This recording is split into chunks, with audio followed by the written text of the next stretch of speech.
We have this situation now where Trump is basically not going to put out this counter memo. And look, what I'm noticing out here is they could pitch out a ton of different excuses, and some people put all their eggs in one basket and are just latching on to anything and everything and to these broken promises and dead ends. And at some point, people have to face the fire that things aren't always as what they seem. It's why I call it a world stage. To me, this seems like it's more of like a soap opera playing out in real life these days, more than anything. And I, for one, I've taken to the streets. I got up off my tail, took to the streets years ago, have been. And what it's taught me is that when you get there, the people that are there are not always what it seems.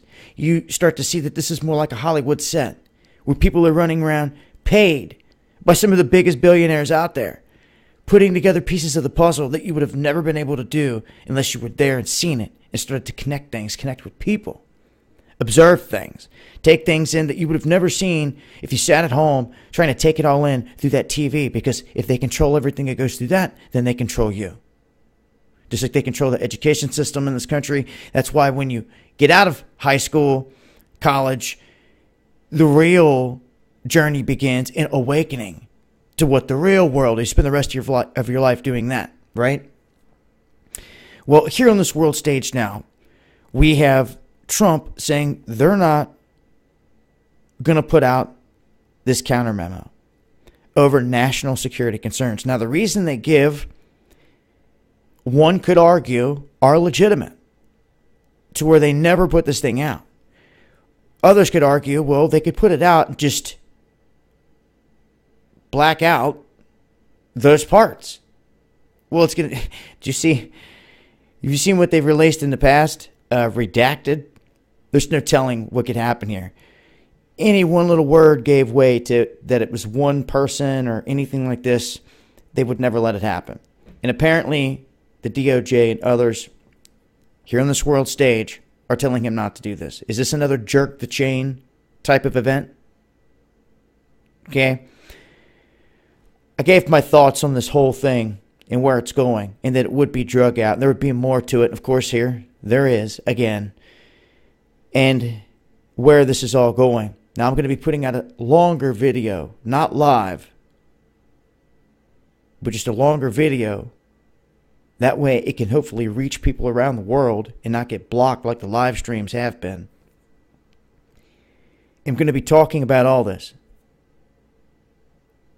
What I believe is going on, where this is all going here, politically, globally, and all that. But as far as this counter memo, what do you expect to see now? A large growing pressure for people to say, release the counter memo. Just like it was released the memo last time, and then look what you got out of it.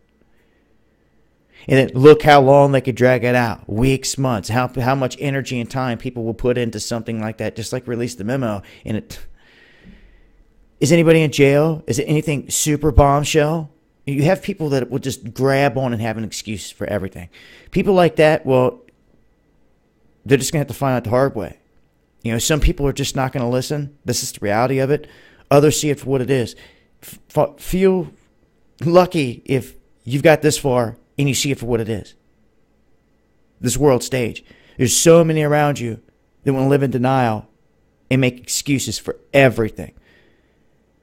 But in terms of this, where do I see it going? It could create more division and chaos, which is what they like. I'm going to talk about that more in the upcoming video, but I'll leave a link here below for this. This has been Dabu7.